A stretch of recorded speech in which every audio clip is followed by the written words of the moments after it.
নমস্কার, দেখছেন কলকাতা টিভি, সঙ্গে রয়েছে অনন্যা। শুরু করছি good morning Kolkata. Good morning কলকাতায় অনন্যার সঙ্গে আমি রয়েছি স্বর্ণালী। বাংলার ভোট পর্বে হিংসার বলি, রক্তাক্ত নন্দীগ্রাম, খুন মহিলা বিজেপি কর্মী, অভিযোগের তীর তৃণমূলের দিকে। অভিযোগ অস্বীকার তৃণমূল কংগ্রেসের, প্রতিবাদে থানার সামনে বিক্ষোভ পদ্ম সমর্থকদের।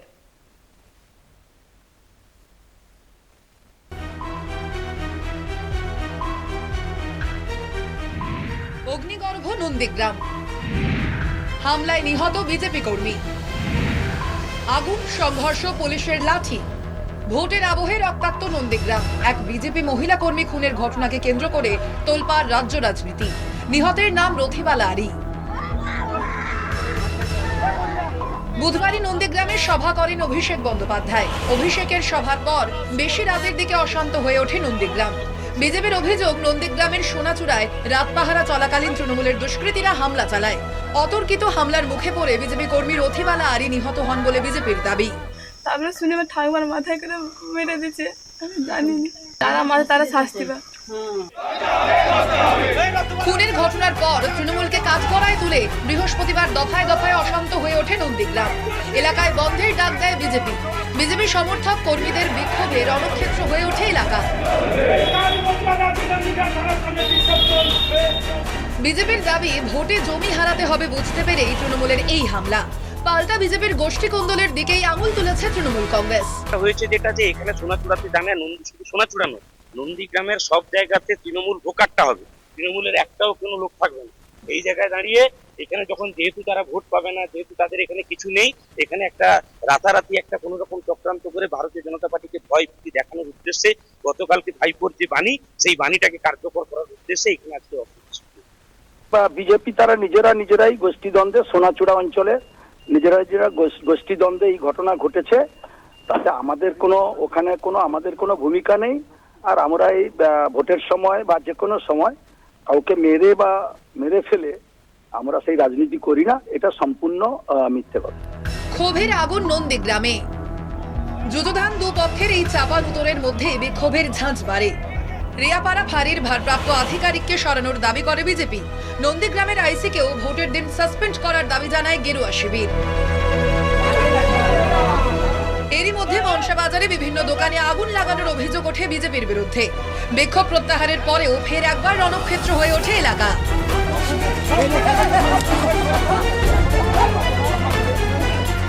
পরিস্থিতি নিয়ন্ত্রণে একসময় লাঠি চালায় পুলিশ। নন্দীগ্রাম থেকে সৌম্যজিৎ চট্টোপাধ্যায়ের রিপোর্ট, কলকাতা টিভি।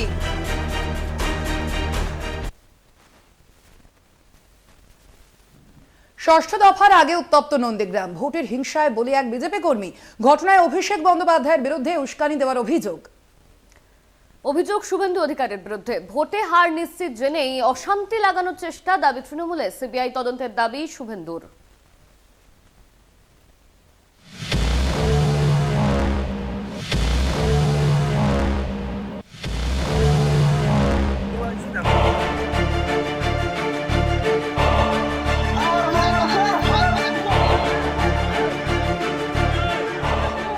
ষষ্ঠ দফার ভোটের আগে উত্তপ্ত নন্দীগ্রাম, নিহত সোনাচূড়ার মহিলা বিজেপি কর্মী রথিবালা আরি। যে ঘটনায় ভোটের বাজারে বাড়তি রাজনৈতিক উত্তাপ, তৃণমূল বিজেপি জোর চর্চা।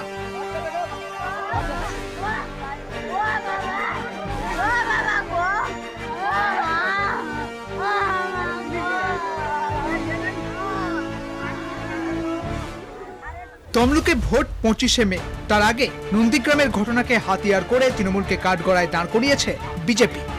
বুধবার নন্দীগ্রামে সভা করেন অভিষেক বন্দ্যোপাধ্যায়। বিজেপির অভিযোগ, অভিষেকের উস্কানিমূলক বক্তব্যেই হিংসা ছড়ায় নন্দীগ্রামে। আমি আপনাদের বলছি, আপনারা নিশ্চিন্তে থাকুন। নন্দীগ্রাম 1 নম্বর ব্লকে সোনাচূড়া, হরিপুর, গোকুলনগর, ভেকুটিয়া আর 2 নম্বর ব্লকে বিড়ুলিয়া, বয়াল 1, বয়াল 2, যারা মানুষকে ভোট দিতে দেয়নি তাদের তালিকা আমার কাছে রয়েছে। পরিণতি খুব খারাপ হবে, সতর্ক করে দিয়ে গেলাম। উনি গতকাল বলে গেছিলেন সোনাচূড়া, গোকুলনগর 80টি বুথে অনেকে ধমকাচ্ছেন, আমি তাদের সতর্ক করতে এসেছি, ফল ভালো হবে। ভাইপোর উস্কানিত হচ্ছে। এফআইআরে আমরা ওর পরিবার ওর নাম দিচ্ছি। শুভেন্দুর অভিযোগের পাল্টা জবাব দিয়েছেন কুণাল ঘোষ। তৃণমূলের কোনো প্ররোচনা, কোনো উস্কানিও এর মধ্যে নেই। তৃণমূল নেতৃত্বের বক্তব্য সম্পূর্ণভাবে গণতান্ত্রিক, বরং প্ররোচনামূলক বক্তব্য ধারাবাহিকভাবে বিজেপি নেতৃত্ব রেখে চলেছেন। দোষীদের শাস্তির দাবিতে উত্তাল হয়ে ওঠে নন্দীগ্রাম। সংঘর্ষ ছড়ায় বিভিন্ন এলাকায়। মনসা বাজারের বিভিন্ন দোকানে আগুন লাগানোর অভিযোগ ওঠে বিজেপির বিরুদ্ধে। একসময় পরিস্থিতি নিয়ন্ত্রণে আনতে লাঠি চালায় পুলিশ।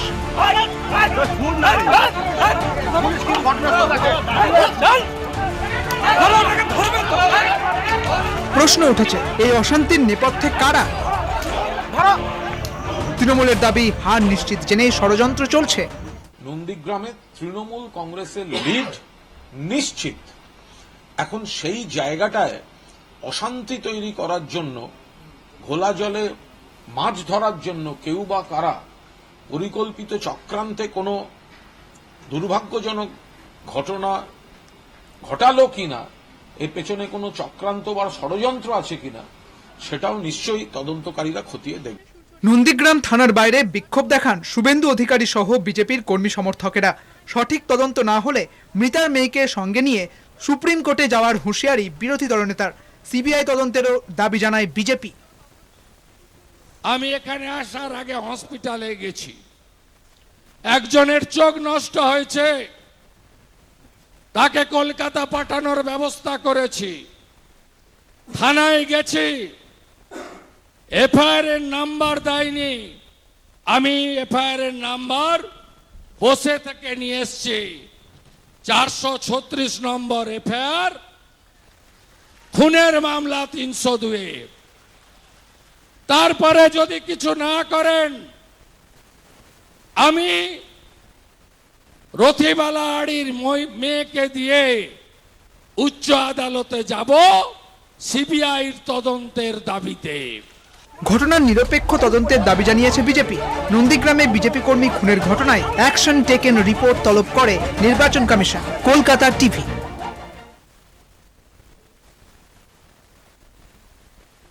এখন সময় একটা বিরতির। ফিরছি আরো অন্যান্য খবর নিয়ে, সঙ্গে থাকুন।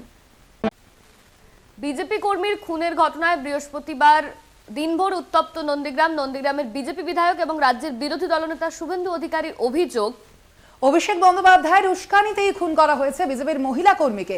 উত্তপ্ত নন্দীগ্রামের পারদ আরো খানিকটা ছড়িয়ে বৃহস্পতিবার কেশপুরের দায়িত্বপ্রাপ্ত বিজেপি নেতা তন্ময় ঘোষকে গ্রেপ্তার করল পুলিশ। ভোটের মুখে তন্ময়ের গ্রেপ্তারিতে শাসক বিরোধী তরজা শুরু। হাই ভোল্টেজ ভোটের আগে অগ্নিগর্ভ নন্দীগ্রাম। রথিবালা আড়ি নামে বিজেপি কর্মী খুনের শেষ দেখে ছাড়বেন বলে দাবি করেছেন শুভেন্দু অধিকারী। রণক্ষেত্র নন্দীগ্রামের মাঝেই গ্রেপ্তার হলেন কেশপুরের ভারপ্রাপ্ত বিজেপি নেতা তন্ময় ঘোষ। তিনি ঘাটাল সাংগঠনিক জেলার সাধারণ সম্পাদক। বিজেপির অভিযোগ, ভোটের ঠিক আগে তন্ময়ের এই গ্রেপ্তারি রাজনৈতিক উদ্দেশ্য প্রণোদিত। দলীয় কর্মীদের মনোবল ভেঙে দেওয়ার জন্যই তৃণমূলের নির্দেশে পুলিশ এই অপকর্ম করেছে বলে অভিযোগ বিজেপির। এইটা দেব ইচ্ছা করে করাচ্ছে। দেবের মুখ এবং মুখোশ দুটো যে আলাদা, ওটা মানুষও বুঝতে পারবে এবং দেব এই নির্বাচনে বিপুল পরিমাণ ভোটে হার স্বীকার করবে। তন্ময়ের গ্রেপ্তারির খবর পেয়ে কেশপুর থানায় যান ঘাটালের বিজেপি প্রার্থী হিরণ।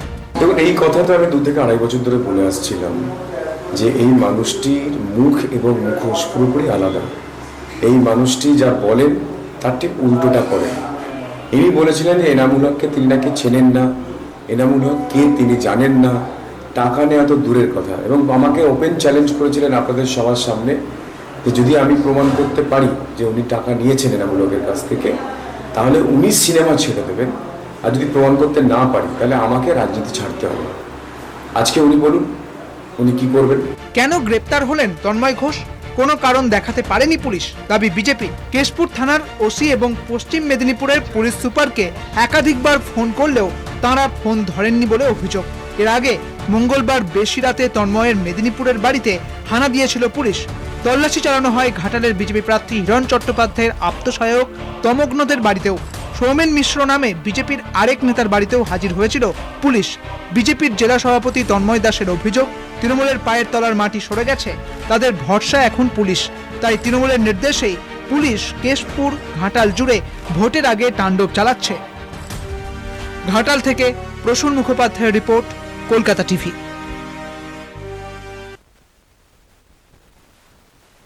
এখন সময় আরো একটা বিরতির। ফিরছে আরো অন্যান্য খবর নিয়ে সঙ্গে থাকুন। বাংলাদেশি সাংসদ খুনের নয়া মোড়, সিআইডির হাতে গ্রেপ্তার এক কসাই। মুম্বাই থেকে কসাইকে খুনের জন্য আনা হয়। ধৃতের নাম জিহাদ হাওলাদার। এবং শুধুমাত্র তাই নয়, আরো যা জানা যাচ্ছে, আমেরিকা প্রবাসী আখতারুজ্জামানের নির্দেশে খুনের কথা স্বীকার। অভিযুক্তের খুনে জড়িত আরো 4 বাংলাদেশি। খুনের পর দেহ থেকে হাড় ও মাংস আলাদা করা হয়, টুকরো টুকরো করে প্লাস্টিকের প্যাকেটে ভরা হয়, এমনটাই জানা যাচ্ছে। এ বিষয়ে আমরা আরো বিস্তারিত জানবো। ফোন লাইনে রয়েছেন আমাদের প্রতিনিধি রিয়া মাঝে। রিয়া, বিষয়ে আর কি আপডেট রয়েছে এখনো পর্যন্ত, কি জানা যাচ্ছে পুলিশ সূত্রে? দেখো, তোমাকে জানিয়ে রাখবো যে বাংলাদেশের এমপি খুনে, সাংসদ খুনে ইতিমধ্যেই সিআইডির তরফ থেকে একজনকে গ্রেপ্তার করা হয়েছে। মুম্বাই থেকে তাকে গ্রেপ্তার করা হয়েছে এবং পেশায় তিনি কসাই বলে এমনটাই কিন্তু জানা গিয়েছে। এবং তাকে মুম্বাই থেকে গ্রেপ্তার করার পর চাঞ্চল্যকর তথ্য কিন্তু ইতিমধ্যেই সামনে এসেছে যে তার যে দেহ অংশ পাওয়া যাচ্ছে না, সেই দেহ অংশ কোথায়, অর্থাৎ এখনো অব্দি সেই বাংলাদেশের এমপি মিসিং রয়েছে। কোথায় তাকে খুন করা হয়েছে এটা এক প্রকার নিশ্চিত, কিন্তু তাকে কোথায় পাঠানো হয়েছে, তার দেহ কোথায় গায়েব করা হয়েছে, সেই নিয়ে যখন এই জিহাদ নামের এই কসাইকে জিজ্ঞাসাবাদ করা হয় গ্রেপ্তারের পর, তখন তিনি জানান, জেরাই তিনি স্বীকার করেন যে বাংলাদেশের এই এমপিকে খুন করা হয়েছে, শ্বাসরোধ করে তাকে খুন করা হয়েছে। খুন করার পর রীতিমতো তার বডি থেকে ছাল ছাড়িয়ে নেওয়া হয়েছে যাতে কেউ আইডেন্টিফাই করতে না পারে। একদম নৃশংস এই ঘটনা, যে ছাল ছাড়িয়ে তারপর তার মাংস এবং যে হাড়, সেই দুটোকে আলাদা করা হয়েছে যাতে কোনোভাবেই তাকে আইডেন্টিফাই করা না যায়। তারপরে সেই মাংসগুলোকে টুকরো টুকরো করে একটি প্যাকেটে করে, একাধিক প্যাকেটে করে দফায় দফায় সেগুলোকে ফেলে আসা হয়েছে। এরকম নৃশংস খুন কিন্তু আমি তোমাকে আবারও জানাচ্ছি যে নৃশংসভাবে খুন করা হয়েছে এই বাংলাদেশের এমপিকে।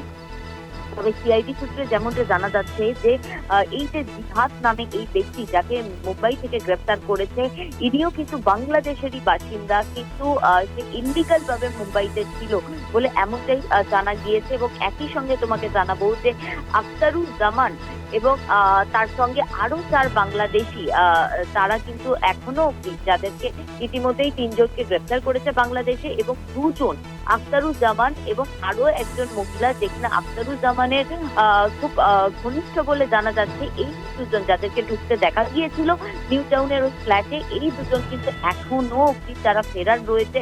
তারা পালিয়ে গিয়েছে অন্য জায়গায়, তারা নেপালে পালিয়ে গিয়েছে প্রথমে শোনা গিয়েছিল।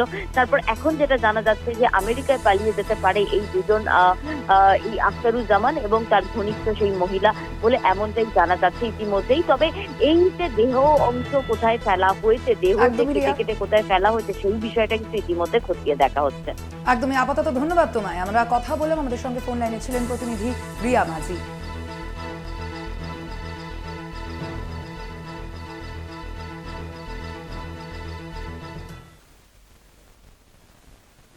গুড মর্নিং কলকাতা আজ এই পর্যন্তই। দেখতে থাকুন কলকাতা টিভি, রাত দিন 7 দিন।